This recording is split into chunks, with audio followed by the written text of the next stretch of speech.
Okay, we're towards the end of the siman over here. Just to point out a few more points that we might have missed in the Aruch HaShulchan. Towards the end of the siman, this is talking about over here as follows. The Dover Pashut at the top left. Hu shepikuach nefesh doichem Megillah afilu lo yishar shihus l'kroi. So it's obvious we're talking about Megillah comes before this, Megillah comes before that. The hierarchy, it's obvious that if you could save someone's life or hear the laning for the Megillah, you got to save the person's life. It goes without saying. Why didn't they mention that? Nothing stands in the way of saving someone's life. This didn't even need to be mentioned. It's obvious that to save someone's life, it would come before the reading and the hearing of the Megillah. Let's say you're serving someone who has a severe sickness and no one else could watch that sick person over there.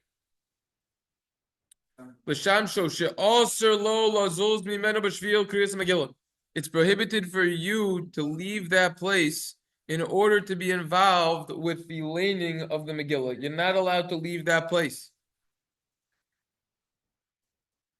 You have to continue serving that person. Something that's very important to point out. For Aruch HaShulchan. Next. Kaf HaChaim. There's several fascinating Kaf HaChaims at the end of the siman regarding the hierarchy. And these are excellent trivia questions. If you want to ask difficult questions to people, you could ask them this to get them thinking. So first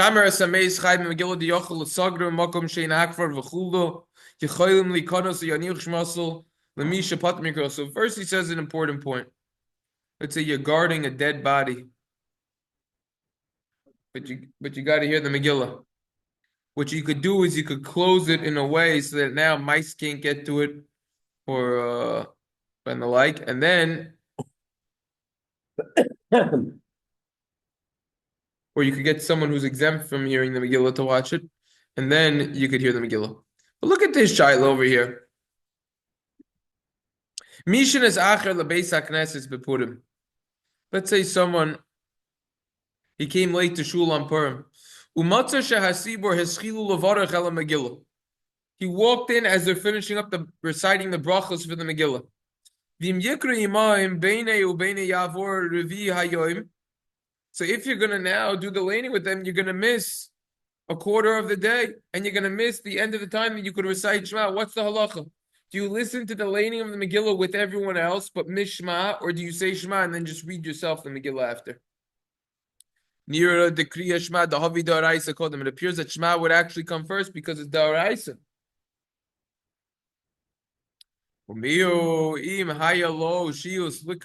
However, if a person had time to recite Shema, Bilvod alone, let's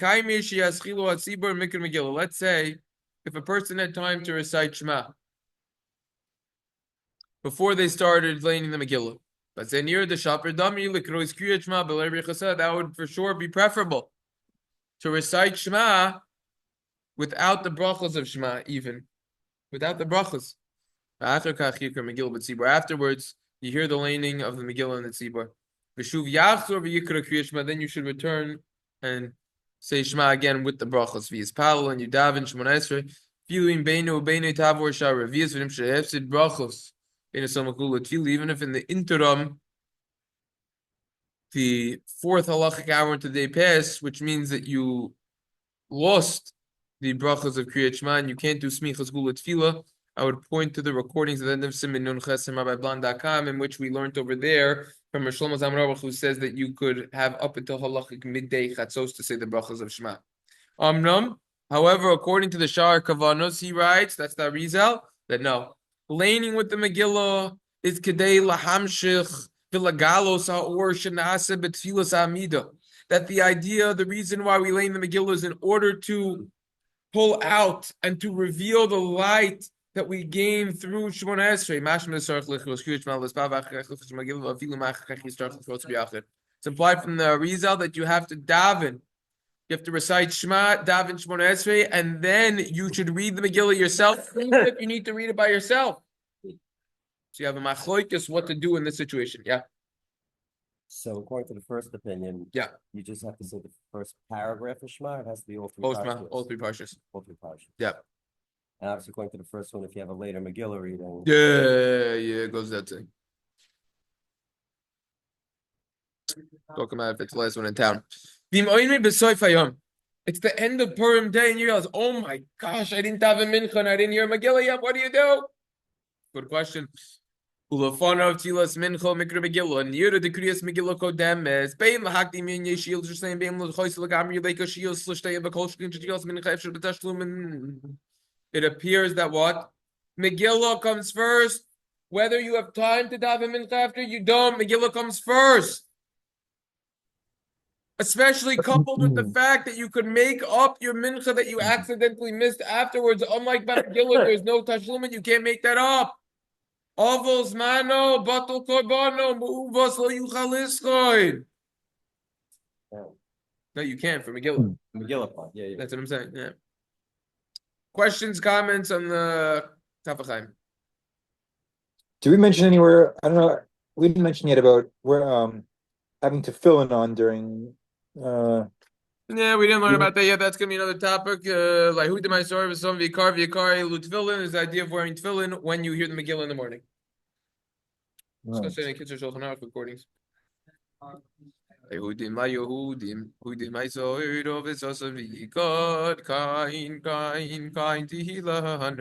let's see if we could quickly powerhouse all these Oz v'Hadars.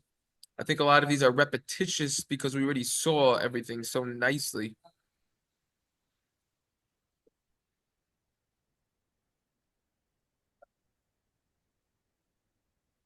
Yeah, we saw this, I think, with the convert. Saw that a little bit. Oh, there's a long one. It's a long one. It's a long one. Okay, so we got to do this one. Okay, so we learned that if you didn't lay in the Megillah yet and it's after sunset, you should say it without a bracha. So they say over here, we're gonna say it outside. I want to try to finish everything today, and then we're gonna start a new topic tomorrow. It's Hashem. It's a doubt on something the rabbinic, and you should be lenient. You should still say the Megillah. He doesn't explain why. So earlier in Siman Tov Reish Nun Beis, the Achronim say that if you didn't take the Dalun Minim, did we learn this already? I feel like we did. Okay, so if you didn't take Dalun Minim until it was after sunset, right? So do you take them or not? So the halacha is you take it, and even if the obligation on those days is just rabbinic, the reason is because it's not a burden to take it. It's easy. So over here, it's a burden. You got to sit through a whole laning. So maybe because in the Divrei Kabbalah, it's based on Psukim and Nach, you should be stringent by Megillah. According to that, you should be stringent for the laning of the day, because according to many poskim, it's Medivrei Kabbalah, which at night is only Medivrei Sofrim. It's a greater obligation during the day, as we learned.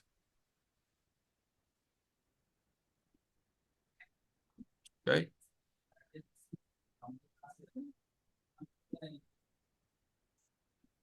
Okay, nothing on that one.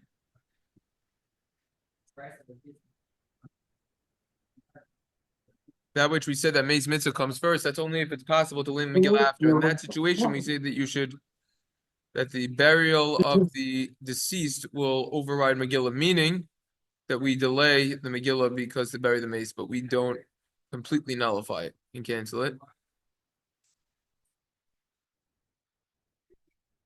Okay.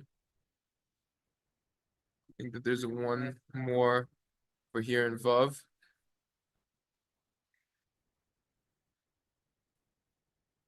Oh, wow. Okay, that was the long one that I had a mental note that we're gonna have to do. Oh boy. Okay, we discussed what comes first, Milah or Megillah. So the Mishnah Berurah said, could I look at the Aruch HaShulchan also? We talked about this more. He says, if there's time to do both, then Megillah comes first because of Persumei Nisa, publicizing the miracle. Since you're not losing the mitzvah of Milah, then you should do Megillah first because of the halachic.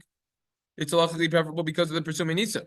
However, if you don't have time to fulfill both, according to the Ramah, Milah will come first because it's a mitzvah min haTorah. It's from the Torah as opposed to the laning of the Megillah. However, nowadays the custom is that Milah comes first, like the Ramah Paskins to do Milah first. This is based on a Maharil who says that the pasuk at the end of Megillah says La Yehudim Haisa Oido v'Simcha v'Sason v'Ikar. Sason is referring to Milah, and the Mishnah Berurah explains, quoting the Pri Chadash, not like the Ramah, and also the Vilna Gaon wonders on this Ramah. So it's a major discussion about the Milah. The Ora refers to Torah, Sasan is Milah, and they are juxtaposed to one another in the pasuk. So therefore, we should also juxtapose them when it comes to their actions. Meaning, the Milah should be done after laning, which is Torah. The difference between that would be in a kfar she'ein lo sefer Torah, in a place where you don't have a Torah. According to the second reason, the Milah doesn't need to come first. Hence which reason. Interesting idea. Another reason. More depth about the Milah. Now which okay, over here he's just giving an explanation. Over here in this footnote, he points out that a mitzvah d'Rabbanan, any mitzvah that's rabbinic, would get pushed off in front of Megillah. Even if it would get completely pushed off. So based on that, he quotes the Nar Shalom, which we just saw in the Kaf HaChaim, who says it's at the end of the day and you have Mincha and Megillah. That's why Megillah will come first. The same exact idea. Basically, we already saw all of this in the Kaf HaChaim. Everyone should just be reminded of the Aruch HaShulchan that we learned last session, that even though the laning of the Megillah is midivrei Kabbalah during the day, it's based on Psukim and Nach, as opposed to night, that it's only midivrei Seifrim, it's only rabbinic. So we would think that if a person can only attend to one of the lanings, he should go during the day. Says Aruch HaShulchan, no. The night comes first. Why? It's right away. In Ma'avir al mitzvahs, you can't pass over a mitzvah. Similar to the Radbaz, when they let you out of jail one day only, and then you have to come back. They put a tracker on you and everything, and you could do as many mitzvahs as you want properly out of jail. When do you go out? First day you could. First time you could get out. In Ma'avir al mitzvahs. Okay, so that is the siman over here. Mitzvah Hashem. Tomorrow we're going to begin siman Tuf Reish Pei Tes, which is the halacha of who's obligated, who could cover whose obligation. Very relevant halachas. Someone just asked me yesterday, what's the story? Could a woman play in Megillah for one man privately if she knows how? So we're going to have to learn about that. And all of those halachas, very important halachas coming up, bringing kids to shul, very relevant topics. Mitzvah Hashem, Siman Tuf Rei Pei. Tuf Rei Pei Tes coming up tomorrow. Tuf Rei Pei. Yeah. We seeing a woman laning for her husband, you mean, or just a random? That's exactly what we're going to be learning about. Not a random, like obviously, is well, we're going to be learning about both situations, random and not random. Making. That's right. We're going to be learning about the noisemakers and the quiet people. And what about let's see. All right, have a good day. Standing during Megillah? Standing? Yeah, we're gonna have to learn about everything. We just gotta keep learning. We'll get there. What about? Thanks a lot. But you wouldn't put your tefillin on if you don't have it. If your tefillin, you wouldn't put it on if you haven't heard it the whole day. It's an idea to have it on, so then l'chayra you put it on with a bracha. Yeah, I don't know why it wasn't on before, but yeah. All right, let's see what else. Yeah. All right, fine. All righty. All right, have a pleasant day. Likewise, all the best.